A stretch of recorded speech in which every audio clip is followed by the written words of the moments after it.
welcome.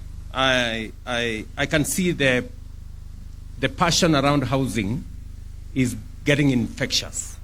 I think my minister now speaks from the heart about housing, and I'm really encouraged that we all are beginning to focus on the right things for our country.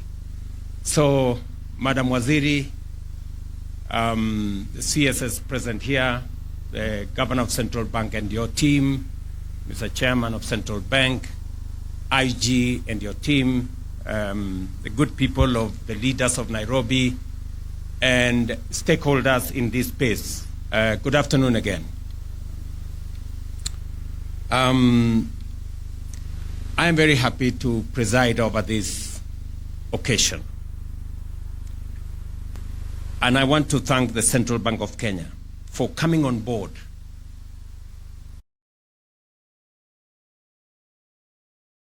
example of what innovative and collaborative partnerships can achieve.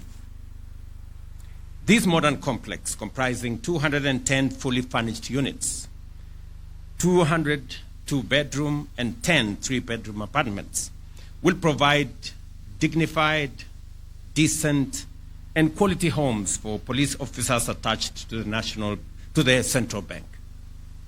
It marks a significant step towards and forwards in restoring the pride and dignity of our law enforcement officers by granting them access to living conditions befitting the noble role that they play.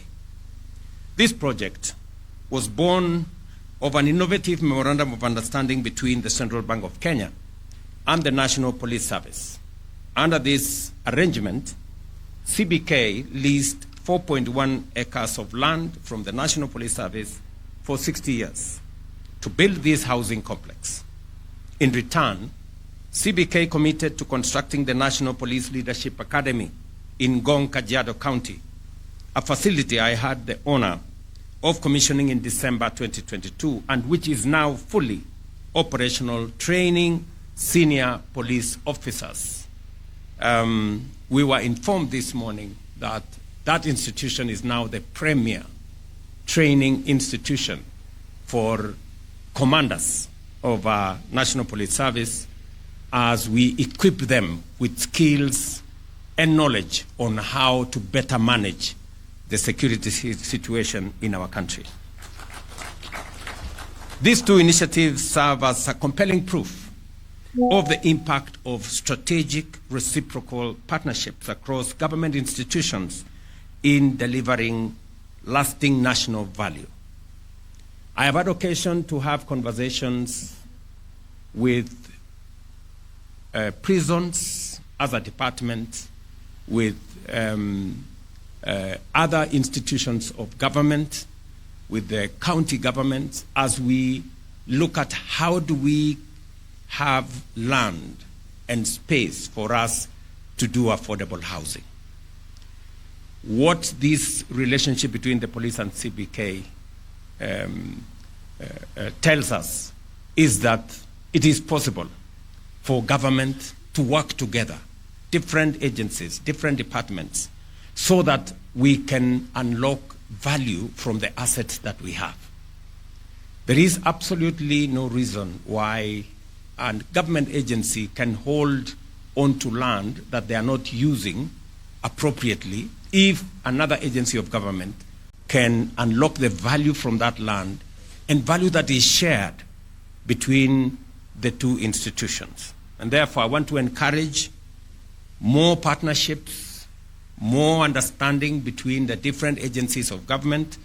I remember, for example, in Kitale, the prisons gave us land upon which we are now doing affordable housing. I remember in Kisii, we are discussing with the prisons department. Just last week in Homa Bay, we are discussing with swapping land between prisons and other agencies so that we can develop a center of excellence in Tom Mboya University in Homa Bay and many other areas that collaboration and partnership is unlocking huge opportunities for growth in our republic. The ripple effect of these projects are both far-reaching and impressive. During construction, the CBK housing complex created over 500 jobs daily, employing more than 1,000 Kenyans over a 2-year period. Similarly, the construction of the National Police Leadership Academy in Ngong engaged more than 700 workers. A broad range of skilled professionals, architects, engineers, surveyors, foremen, and many young people contributed to this success. In fact, the heroes of this success are the men and women who broke sweat, soiled their hands, the bricklayers, the steel fixers, the gentlemen in Juakali who made the windows, the quantity surveyors, the people who did the real work, soiled their hands to get this project here. Those are the heroes of this moment, and we celebrate each and every one of them. Importantly, this project was built with a focus on sustainability and local economic empowerment. A significant portion of the construction materials, natural stone, tiles, windows, doors, were sourced locally. Most of the furniture was crafted by Kenyan artisans. Solar energy systems, efficient water treatment facilities, and the planting of many trees make this complex a model for green, sustainable development. By retaining much of the project's economic value within Kenya, we are creating jobs, strengthening local industries, and conserving precious foreign exchange. You've heard what Thuga said. Beyond meeting the immediate housing needs of officers serving at Central Bank, this initiative aligns with our broader national agenda to improve the welfare of all our men and women in uniform. For decades, and I mean this, many years, many of our police officers and prison wardens have lived in dilapidated, inadequate housing, even as they serve tirelessly to protect us. These are men and women who we can say lived in squalor. And yet, we expect them to do the utmost to keep all of us safe. As you are aware, housing is a key pillar of our bottom-up economic transformation agenda implemented through the Affordable Housing Program. We are building our economy from the bottom up, determined to leave no one behind. For far too long, decent housing was a distant dream for many Kenyans and a privilege for a few. From the hard-working families in our informal settlements to the brave men and women in uniform who defended our peace and security, housing was a very distant dream. I see many people still want to keep people in our informal settlements in squalor, and many of them want our policemen to continue living in tin shacks. I want to say that we will do everything possible and take whatever consequences will come our way as we work hard to get decent housing for as many of us as possible. Our law enforcement officers, who have long been overlooked in matters of housing, deserve better. Let me assure every officer that we are steadily and surely righting this historic injustice. It isn't right at all for any officer to live in houses that is too hot when it is hot and too cold when it is cold.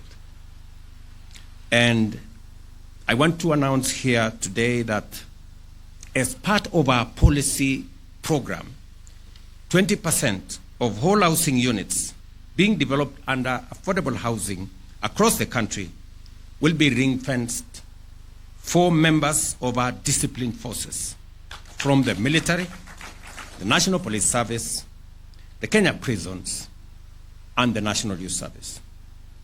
In addition, these officers will benefit from affordable financing through single-digit interest rates, as low as 3% for those who will buy social housing, 6% for those who will buy affordable housing, and 9% for those who will want to buy the high market houses.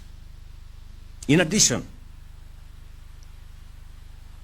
these officers will also benefit from what currently we are developing. Aside from what you see in this compound, through the State Department of Housing and Urban Development, we are delivering institutional housing for disciplined forces across the country.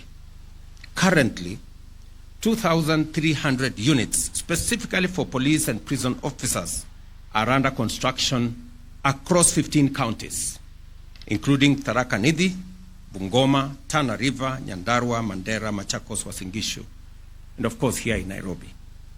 I was with Kanja in Tharaka Nithi the other day to hand over units for our policemen and women, so that either you have a facility to buy a house, to own, or you are staying in a building, in a police station that is not what we have seen before, that is decent and that is livable. In addition, procurement is underway for a further 17,000 housing units, specifically for our police service. For the Kenya Defence Forces, 3,000 housing units are already under construction, while an additional 10,000 units have recently been signed off, with construction set to commence this month. Planning is also underway for a further 10,000 housing units for our KDF personnel.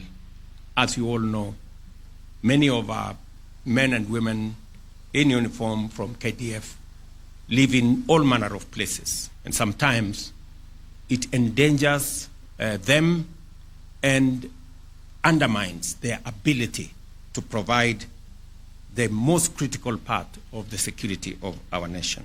And therefore, under this whole housing program, we are bringing them on board. And just for the record for all of us, all these houses will be paid for by whoever it is that will be benefiting from these houses. And therefore, the element of sustainability has been built into this program, so that the Affordable Housing Fund is not undermined in any way. Any development we are doing, whether it is affordable housing or social housing or institutional housing, like what we are doing for the police and the prisons and the KDF, or for that matter the markets, or for that matter the hostels we are doing for our students across Kenya, all of them will be paid for either as mortgage or as rent to own, or different formats. But at the bottom of it is that all this money will be used sustainably. And I am very clear in my mind that that is what will change our nation. These investments aim to replace old, dilapidated structures with modern, livable housing, and in so doing, uplift the morale and effectiveness of our security personnel. I extend my heartfelt gratitude to the members of our disciplined forces for their unwavering sacrifice and steadfast contribution to nation building. You serve not only by upholding the law and ensuring that peace and order prevail, but also by dutifully contributing to the housing levy. Your dedication has not gone unnoticed, and your sacrifice is deeply valued as a vital pillar in our journey towards a stronger and more dignified Kenya. We recognize the unique sacrifices you make, and often serving far from your homes and families, standing guard so that the nation may thrive. It is for this reason that we are committing to providing decent, permanent housing units such as the ones we unveil here today. They offer more than shelter.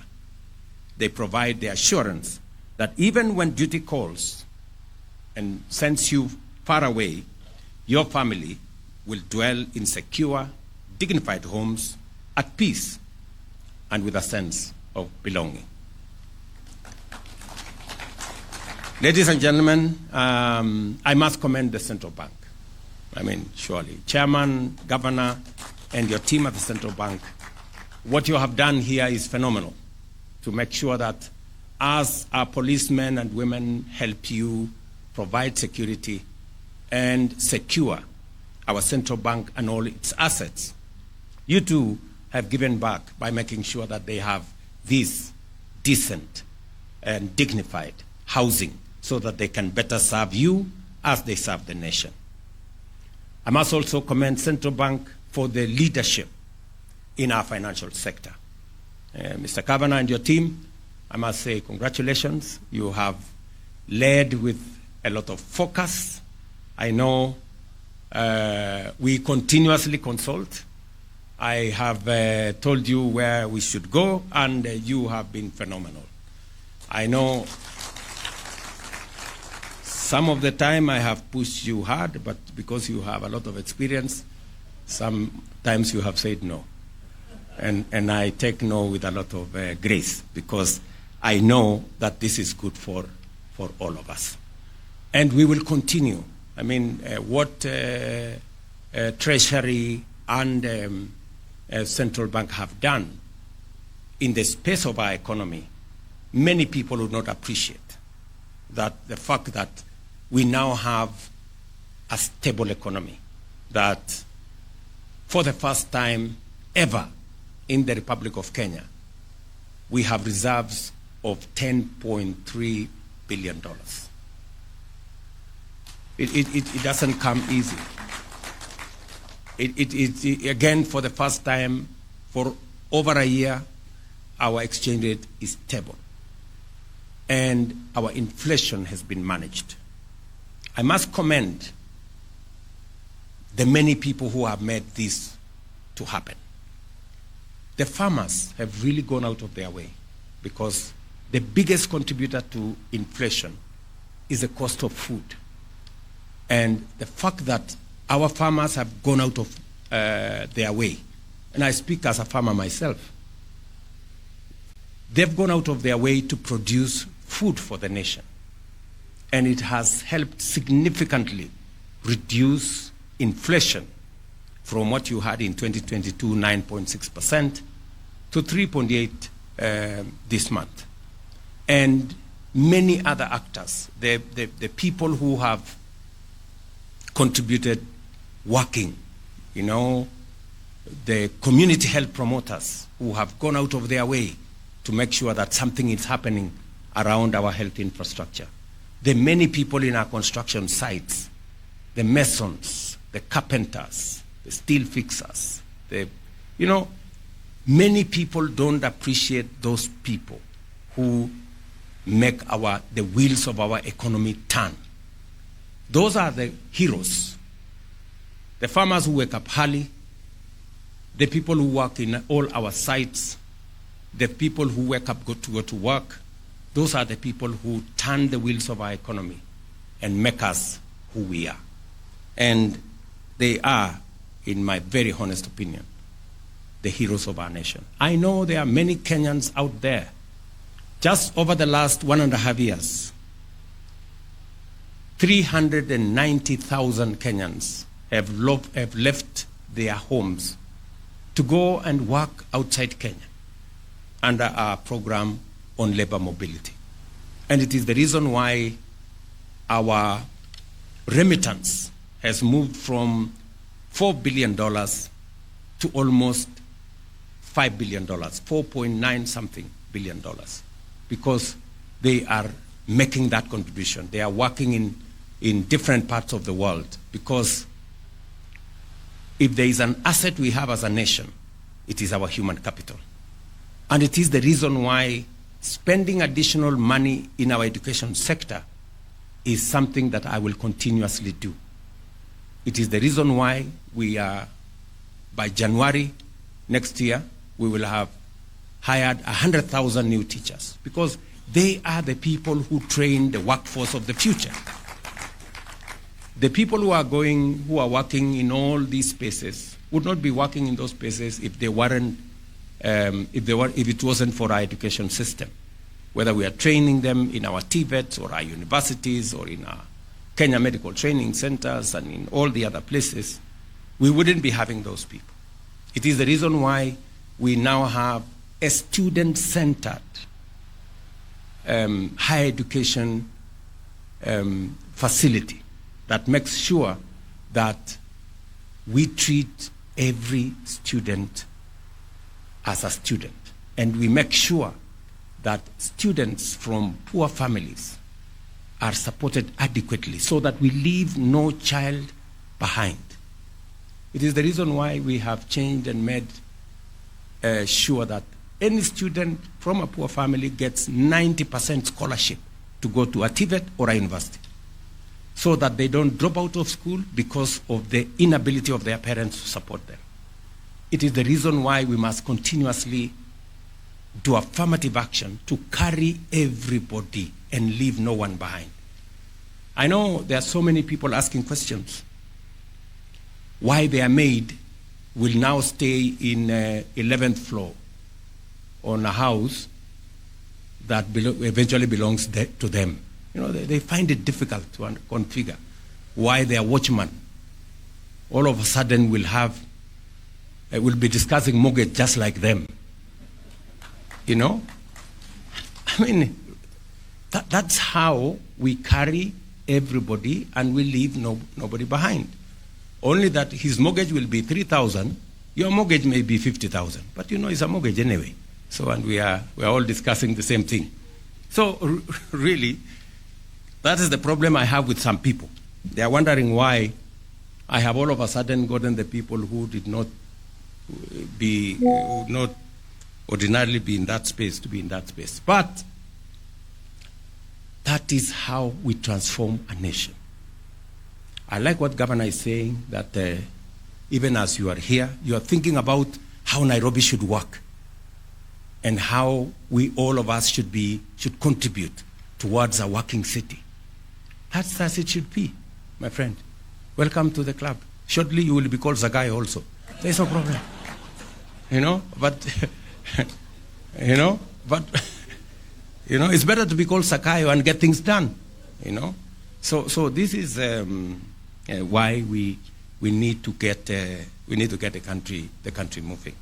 And I want to thank many Kenyans, you know, who see things positively, who are working with us towards making things work. You know, as I said day before yesterday, citizens can now pay for their contributions to share. Those, of course, who cannot afford to pay, we have said we are going to pay for them as government. But those who have been assessed and they can pay 300 or 500 or 1,000 or whatever it is, we are also giving them another option, that if they don't have the full 1 year premium, they can pay monthly. You know, and now we've given them an exit. So as I said the other day, you can now lipasha pole pole, you know, and you just need to go to *147# and you will travel the journey and you will be able to be covered. The good news is that today every Kenyan has a chance to go to hospital, be served, be treated, and pay using this government-sponsored, all of society SHA program. And the testimonies are all over the place. People who would never imagine that they would have a surgery and not sell their land or their livestock or call a harambe, that now they can be paid for using these facilities.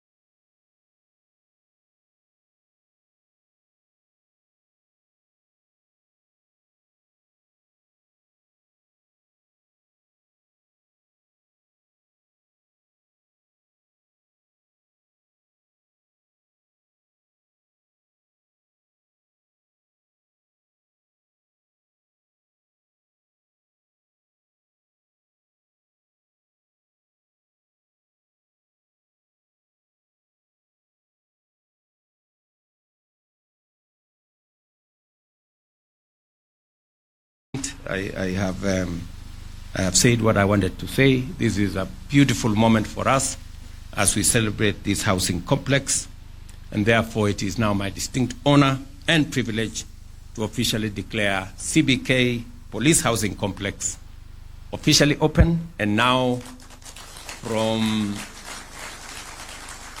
July 1, we will have new occupants to this place. I wish them well as they come here. Thank you very much, and God bless us.